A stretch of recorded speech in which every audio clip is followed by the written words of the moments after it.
Hafaday, good evening. Thank you all for being here.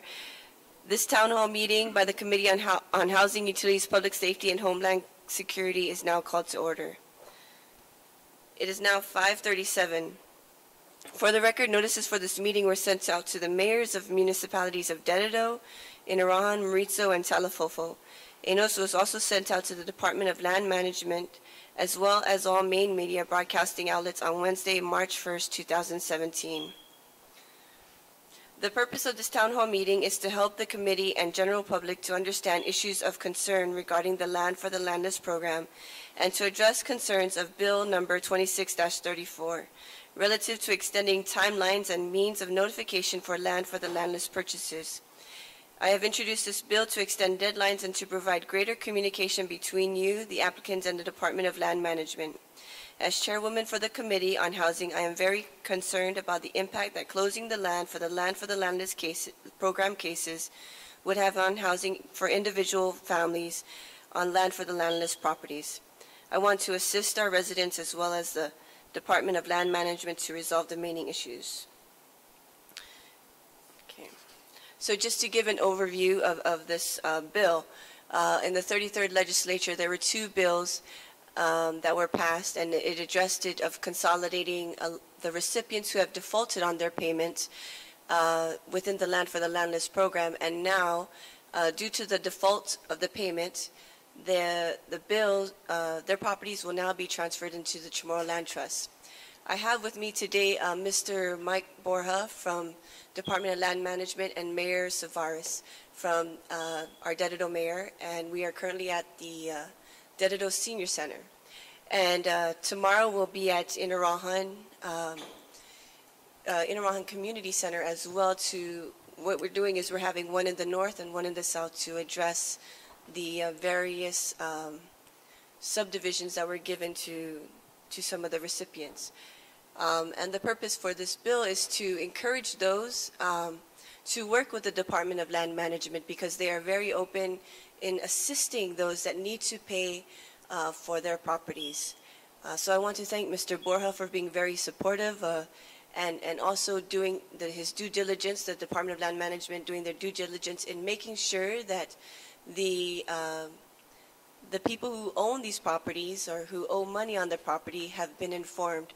What we'd like to do is extend the timeline of the transfer, the anticipated transfer if they have defaulted on the payments, extend the timeline for them so that they have a little bit more time to pay off the property that they have received through the Land for the Landless program.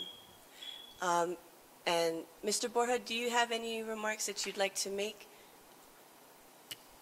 No, well, Senator, thank you very much for again, looking into this whole matter. This is a program that's been in existence or was created over 23 years ago with the provisions that these contracts to deed out properties to people who have no lands to come to a conclusion on their part within 10 years. So, we're 13 years even beyond that. The public laws that were passed in the last legislature pretty much allowed the directed the Department of Land Management during the entire fiscal or calendar year of 2016 to contact all these individuals and to proceed forth with getting them to come in to identify the default accounts and then getting them to come in. And it was quite difficult because we didn't have very good records on some of these people as far as their most current address. So we went ahead and actually did a publication in the newspaper to identify people, and that brought in a few more people. When we saw that there still was most likely not enough time because people were asking for more time, we asked the legislature to provide an extension, which they did. And it extended it basically until the end of the calendar year of 2016. Again, we went out and sent out notices to everybody, notifying them of the extension, giving them copies of the law, giving them copies of their statement of their account, and asking them to please come in. There were about 400 delinquent accounts out of 1,000, or I should call them defaulted accounts. That's how it was referred to. out of 1,000. That's a 40% rate of people defaulting and not making any payments. As we looked over the account, many of them made the initial $250 and nothing beyond that. The laws that all created the different land for the landless lots throughout Guam all spoke of the need to also apply interest over the time. The laws in the 33rd Guam legislature reduced that interest rate from 6.5 to 4.5%. And I instructed my staff to do a very simple calculation of the interest rate rather than doing an annual percentage rate, to look at it and give it as simple as possible and just determine what the interest rate would be at 4.5%. So it raised up the price of what their balance due, but not by an exorbitant amount that it could have done. And again, we feel the same way. This is an opportunity for people to get their lands, and it wasn't our intent to try and raise any money at all. It was just our intent to close this out. So at the end of the calendar year, we closed it out and put out our delinquency list in the first week of January 2017, notifying those who had defaulted that we were going to begin the transfer of the properties into the Chamorro Land Trust Commission as the public laws had directed us to do. On that listing that we published, absent from that were any lots that had a home where someone was living in. So those people were segregated out completely. So out of over 300 names on that list, 39 had houses. So now you're down to around 9% of the total that actually are using the land. So the other 91% are not using the land at all. And there might be a few, I should say, they're not occupying it with a home. Some of them are probably using it to farm or to use it as their ranch, but that's not very many of them. So we're separating those individuals, and we're working on calling them in one at a time to talk and have interviews with them to find out what their status is. What we've found over talking to many of these people is, of course, there's some personal hardship involved one way or the other. And that's the reason why we asked for the initial extension to take it to the end of the year. Actually, we asked for a whole lot more extension than what we actually got. And so this extension will give us, give the clients another opportunity to close it out. But we have to actually close the book on this once and for all, so that the lands can become available for other people who are willing to take over with a lease. And these are pretty good properties. Now, all these properties, once an individual purchases it, there is a 10-year alienation clause. A 10-year alienation clause means that from 10 years from the day of their final payment, they cannot resell the land. And the only exemption they can get for doing anything to alienate the property is to get a mortgage. And that, too, has to be an explicit waiver granted by the governor of Guam. And so that's so that they can get a waiver to get a mortgage where there's going to be a lien that's alienating the property, basically, or assigning the property, I should say. So that's the only thing that they can do.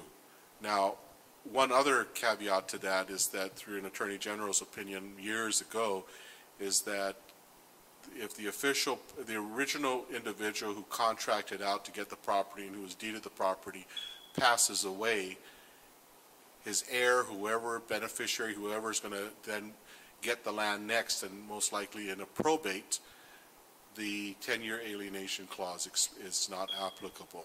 It's only applicable to the original applicant. So that's the kind of stuff we've been working with over time. Now, what we had not done was to go in and specifically vet whether or not the individuals listed in the default list are still qualified, meaning if they own a property somewhere else, they become immediately ineligible.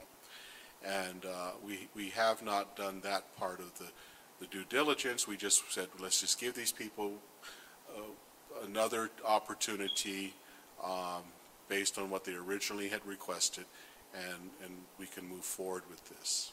And this is after the property was given. If they own property after it was given, then they'd still have to give it back. Well, no, in this case, if we're only concerned about these delinquent accounts. If they, or these default accounts, if they have since purchased any property, a new home or something, then they're not landless anymore. And they're no longer eligible or qualified for this program. But we haven't gone to that extent to get an affidavit to determine whether or not that they are. We could, but we have not done that. Again, we want to give them the benefit of the doubt to close off an original account and just move on. Now, in the case of the 39 people who actually have a home, most of them are in the village of Dedido, most specifically in an area identified as the FEMA accounts. The FEMA accounts are primarily in the Sagan-Lanazan area in Estumbo, and so not only did they get a piece of land, they got a solid concrete home on top of it for $2,500. So, you know, it's well within reason to think that they would want to close that out, because even at the price they're going to pay, if I look at this list, it ranges anywhere from, you know, $1,000 up to just over $5,000. And that home is now today, even if it's gutted out and trashed out, is worth a lot more than that, because those are very solid homes. They're, you know, Guam Housing Corporation has been begging us for us to turn them over for their use so they can renovate them, which they've done to several others already, and then to lease them out and rent them out to people in need of homes, or to use them for shelters or whatever. So they're very easy to be transferred over. You know, if you gut it out, replace all the electrical and the plumbing, the infrastructure of the building itself, I mean the foundation and the walls of the building and the roof are solid concrete. So it's a good deal for them. But again, the individuals who had come forward to us, you know, in the 5 different cases that we talked to out of the 39, there was a human drama, a very serious human drama involved in each and every one of them. So we are very understandable about that, and we want to do something to make sure that they can move forward in doing, you know, closing out the purchase of these properties.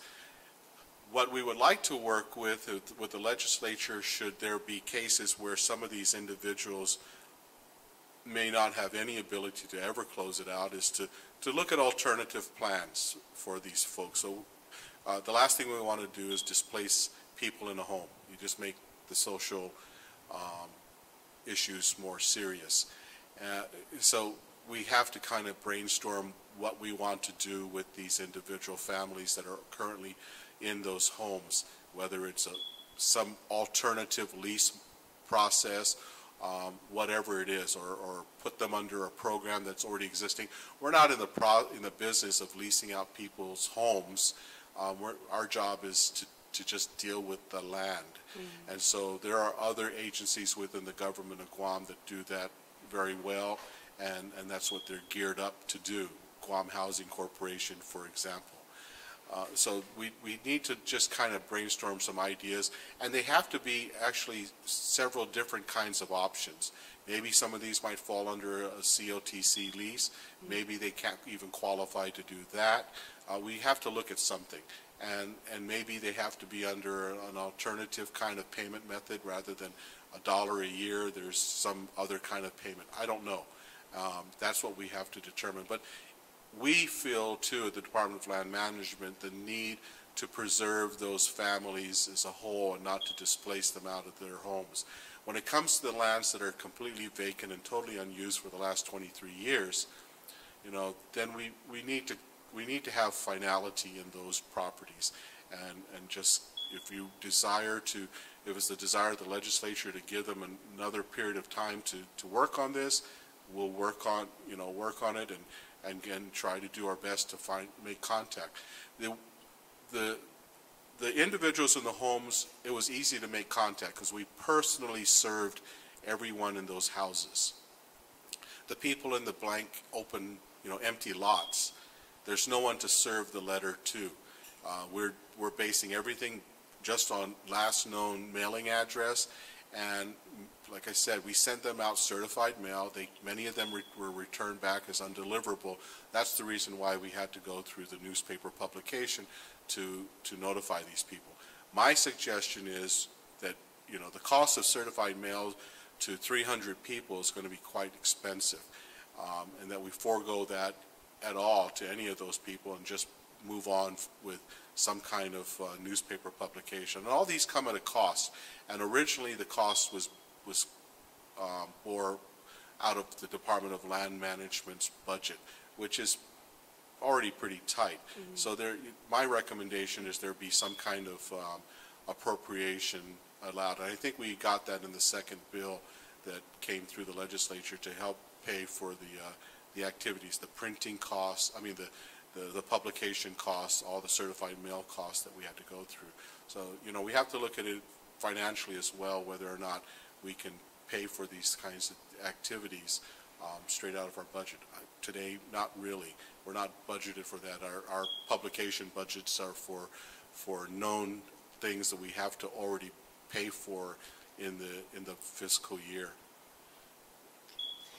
Thank you, Mr. Borja, for that.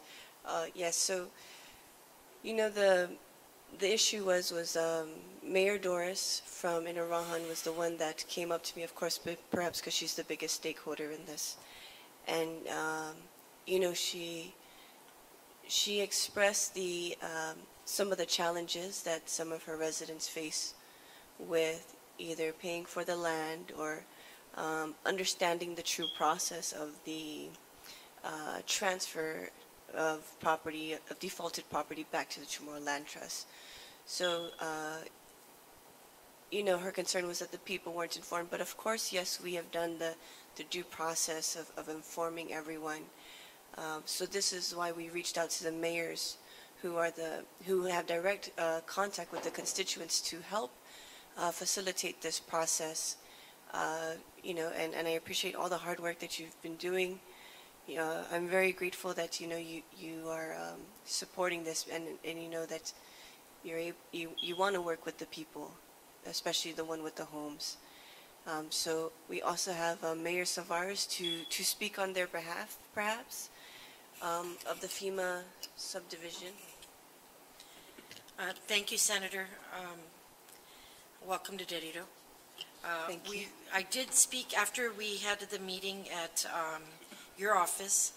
I did make a couple of phone calls. Some we weren't able to contact because the individuals don't live in the community anymore. And we heard from neighbors because we did go out to the area of concern, and some of the neighbors said, well, these people live in the States or, off island.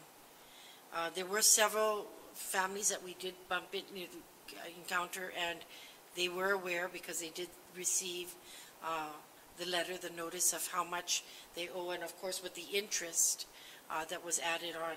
And they were, but over the years, they just put it aside and hoping that, I don't know if somebody might pay it or for them.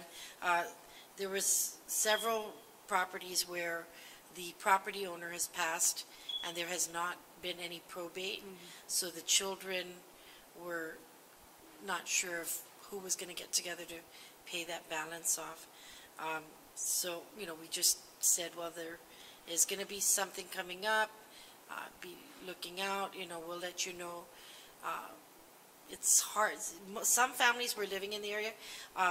The areas that are abandoned that don't have the houses on it, there's a lot of overgrown vegetation, and with overgrown vegetation, we have a lot of illegal dumping in the area. So, and those are the areas where there are no homes on the property, and the neighbors have told us that the individuals actually live off island now.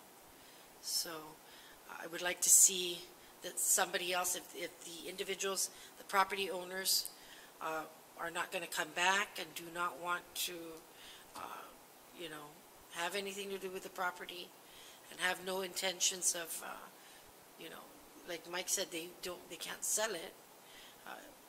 We want something to happen in those areas.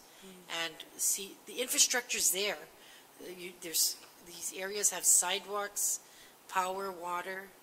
I would love to see the families move in and actually make it a nice neighborhood. So, just a real quick question, Mr. Borja. I know this is not an informational briefing, but just say that the defaulted properties do go back into the Chamorro Land Trust. Will that property be, I guess, divvied out to other Land for Landless program applicants that are on the wait list? No. That program is closed. It got closed out by a public law that forced the Chamorro Land Trust Commission to be implemented in its full power. You know, the Chamorro Land Trust Act was created in the mid-'70s, but it wasn't put into effect until the mid-'90s.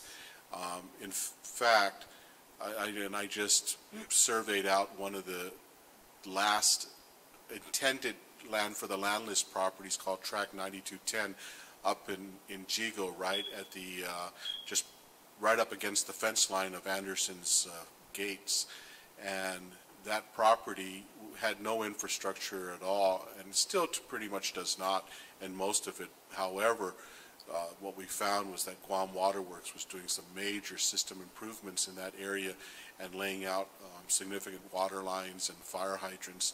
So it's going to allow the Chamorro Land Trust to actually move forward. But that was a place that was going to be was designated for another set of land for the landless programs, but it was killed. So the program is really not in existence anymore. It expired a long time ago. It's not. There's no further authorization to do it. My recommendation, because of the way the laws now are in place for the Chamorro Land Trust, the properties go into the Chamorro Land Trust. Right now, we manage we take over all the government lands to use for Chamorro Land Trust when they're not used by any other government agencies, and that's just the way the laws have been set up with the Chamorro Land Trust Act.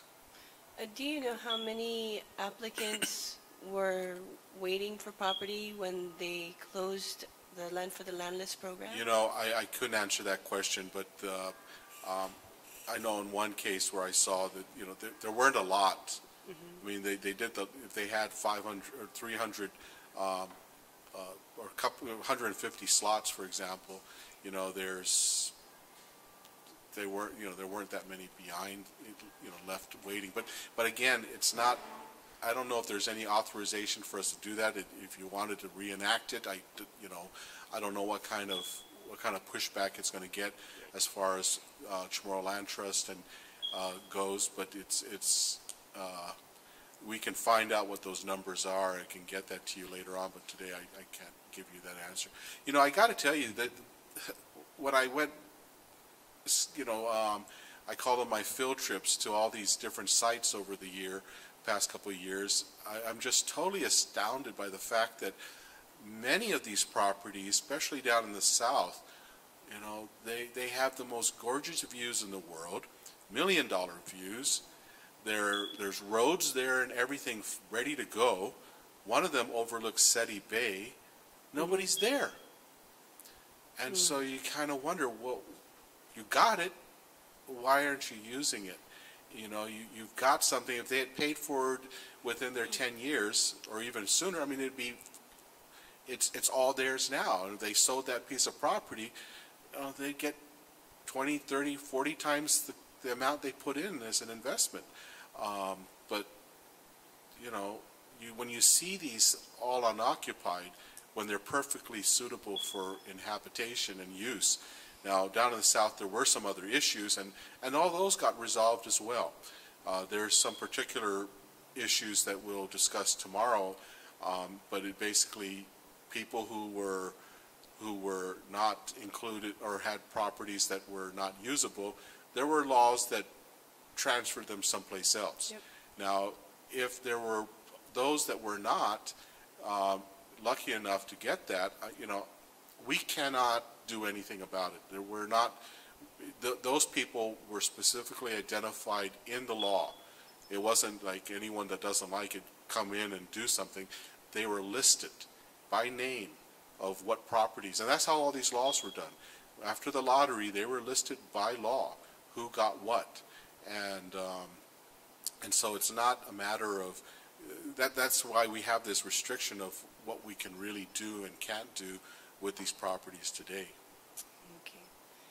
Okay, thank you very much. Is there anyone else that would like to speak in regards to this bill? Okay. The time is now 6:04. We will now adjourn this meeting. I would like to thank everyone for their attendance and their concerns. Have a good night. Thank you.